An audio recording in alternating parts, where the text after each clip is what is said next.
what's up? Welcome back din sa ating Child It's Balls TV.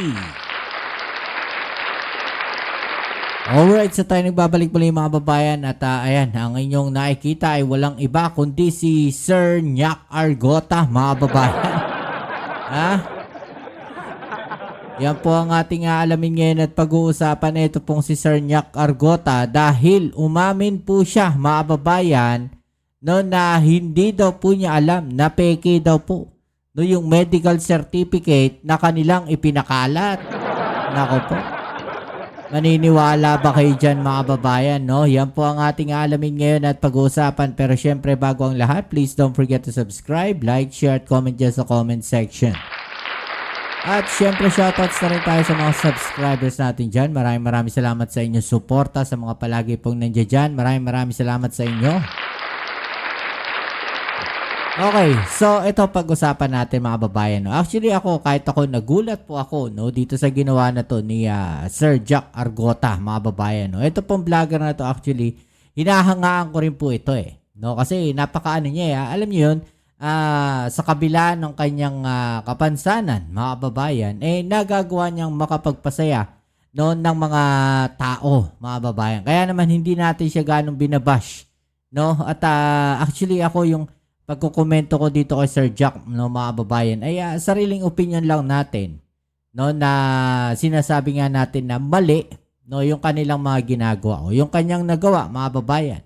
No, nagbigay lang tayo ng komento sa kanya na mali no, yung pagpapakalat ng fake news mga babayan. Okay? So ito po yung sinasabi niya ngayon no, na aminado po siya no, na yan pong pagpapakalat na yan ng fake news mga babayan no, ay hindi po niya sinasadya. Okay, so eto po no, panoorin natin muna itong balita na to mga babayan, tapos pag-usapan po natin no, kung ano nga ba na ang ating opinion no, dito po sa kanyang ginawa na to mga babayan. Right, so ito po yung balita na yan at pag-usapan po natin. Right, let's go. Benedict, may sinasabi ba siyang dahilan kung bakit niya ito ipinost sa kanyang social media account? Okay. Magandang tanghali aga ayon nga sa content creator na si Nyak Argota dahil lang umano sa bugso ng damdamin kung kaya niya na-i-post ang kumalat na pekeng medical certificate ni Pangulong Ferdinand Marcos Jr. Okay, so dahil daw po sa bugso ng damdamin mga babayan, di ba? So, minsan talaga, yung bugso ng damdamin na yan ang nagpapahamak sa atin. No, kasi sabi nga natin, no, sabihin na natin nasa DDS siya ngayon, mga babayan. At isa siya no, sa mga talaga namang bumabanat sa ating gobyerno. Well, which is karapatan po niya yan. No?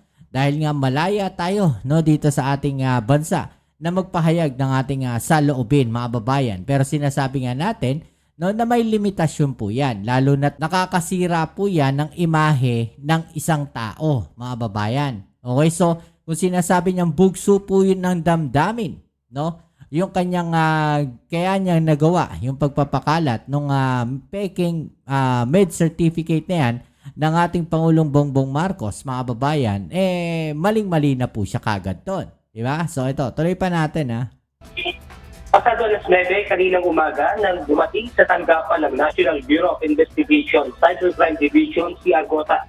Ngunit sa panayam sa content creator, sinabi nito na pinagpaliwanag lang umano siya sa NBI patungkol sa kanyang post.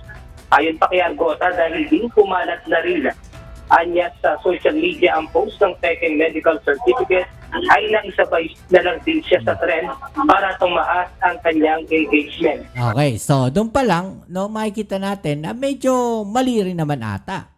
'Di ba, mga babayan? Unang-una, no, may pangalan na itong si Sir Nyak Argota no? Si Sir Nyak nga, tawag natin, 'di ba? Kasi nga yung sa kanyang kapansanan, sa kanyang pagsasalita, mga babayan, no? Para sa akin, no, hindi na para sa bayan, no, ang sumabay siya sa trend, no, para lang sa sa kanyang content, mga babayan, o para may engagement lang siya. 'Di ba? Kasi, no, bilang content creator, mga babayan, no, lahat ng sasabihin niya, no, pipick upin niya nung kanyang mga followers. 'Di ba? At syempre, since mga followers niya yan, No, may mga followers na talagang susundan siya. No, maniniwala doon sa kanya sinabi, kaya naman karamihan po, no, ng mga followers niya ay naniniwala. 'Di ba?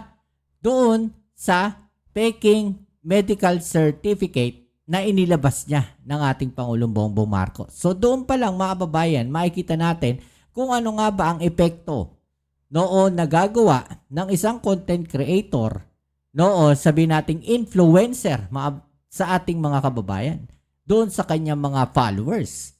'Di ba? So kung naglabas siya ng ganyang peking med certificate, mga kababayan, no?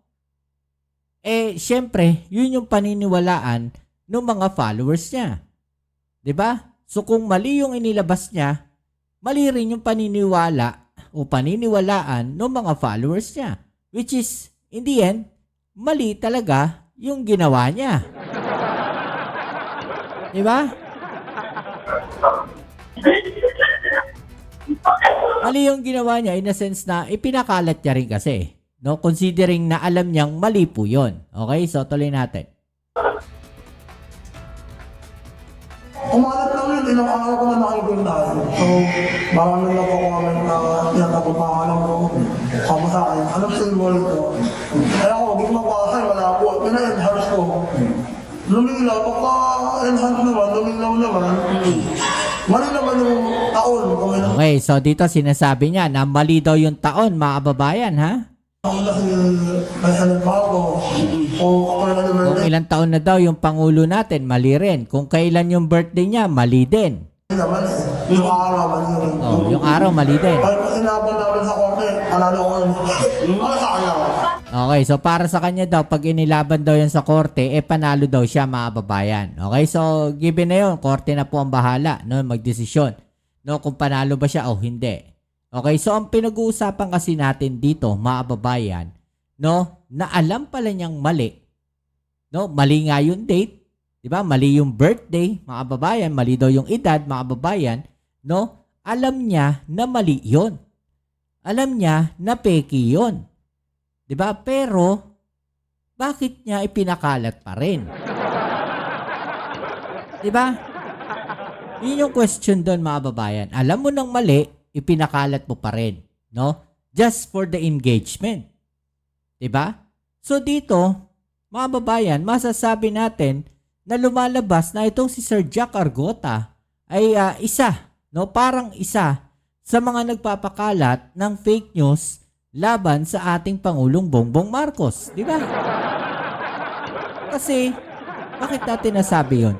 Alam na niyang mali yung nilalaman po no, nung medical certificate na yon, yung peking medical certificate na yon.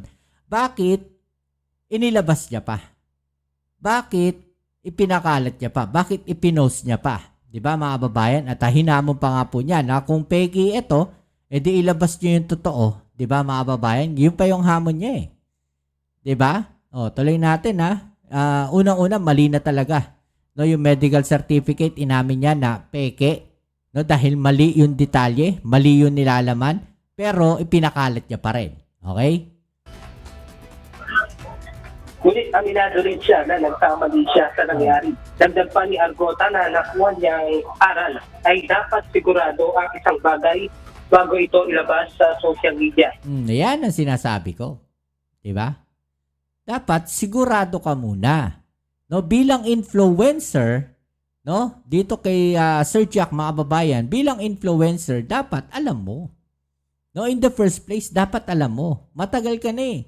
No, sa mundo ng social media. Alam mong ang mga sinasabi mo bilang content creator, no, ay napipick up yan, no, naa-absorb yan ng mga followers mo.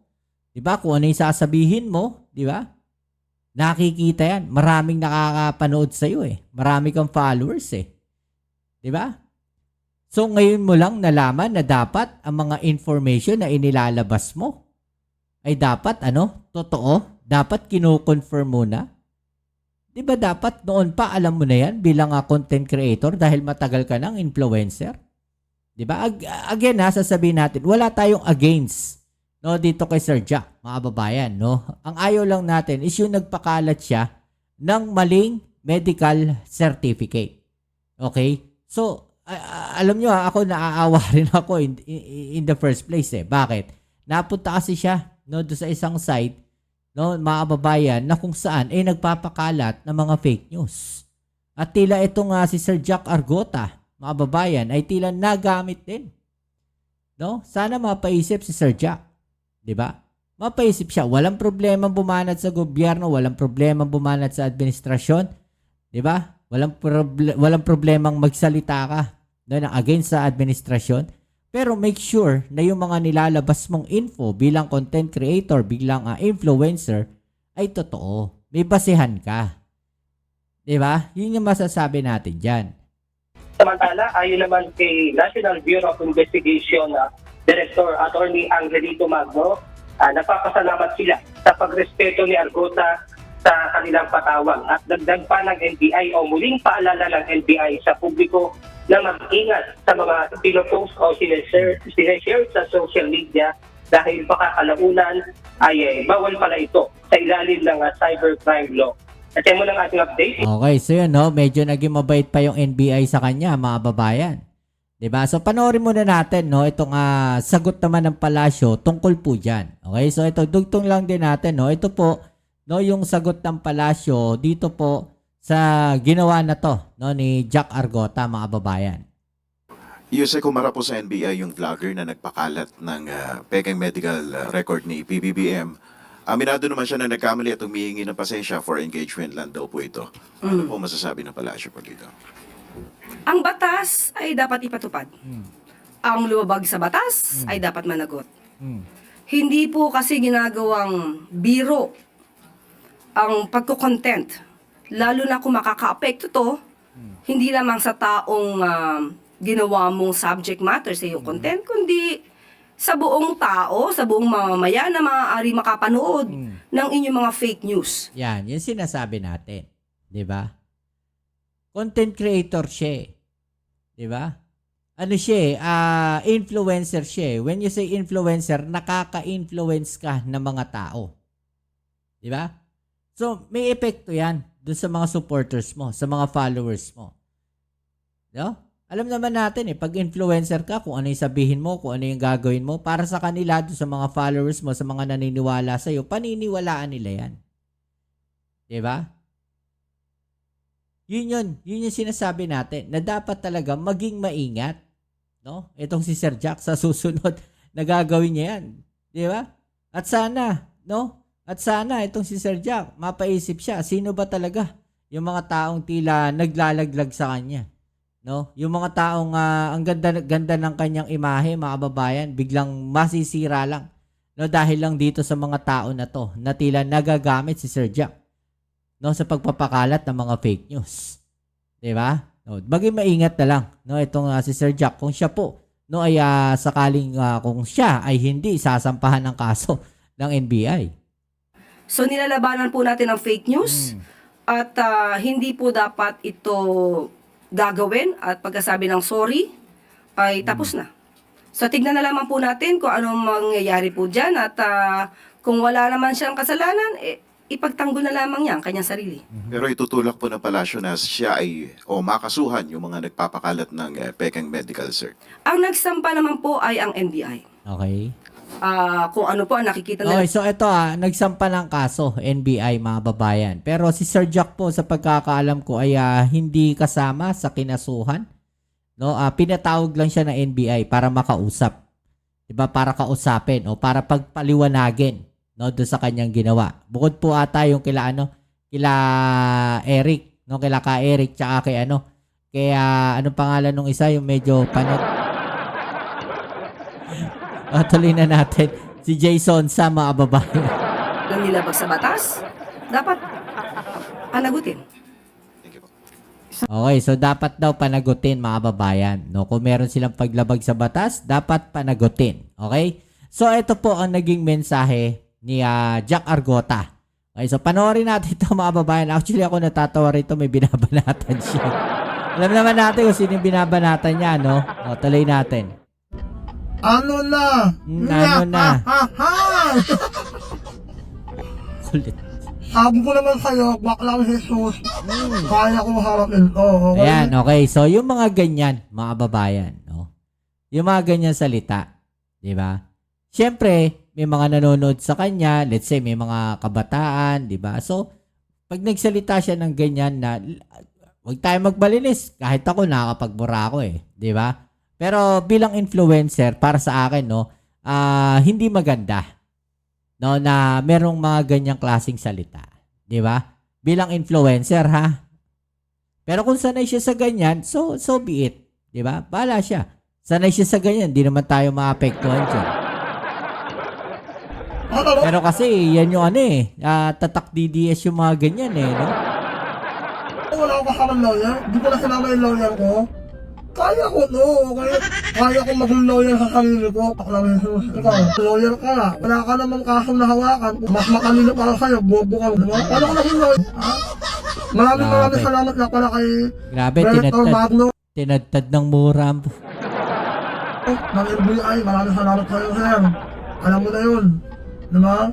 Sa lahat na mga nasa loob ng NBI na naniniwala sa akin, maraming salamat sa supportan nyo. Ang saya. Masayang experience to sa part ng pagiging vlogger ko. Yan. Yan. So far, maraming salamat po, NBI Director Magno. Yan. At nauunawaan niyo yung pinaglalaban ko. Pasansanawan mo kayo, nakabala ko kayo ha.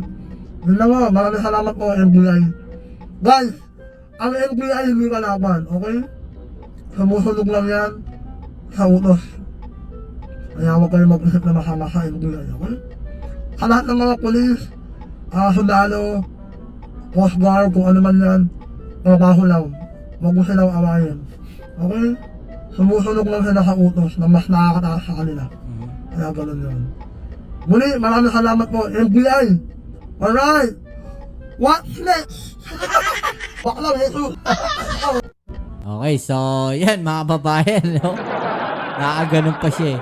Anyway, okay, so, yan, no? Ano masasabi niyo po dyan, no? I-comment sa ibaba niyo mga opinion na dati niyang pag-usapan, alright? So, yan, muli kita tayo sa ating next video and please don't forget to subscribe, like, share, comment dyan sa comment section. Ito muli ang inyong Kuya Mobs, it's Mobs TV. Peace. I'm out.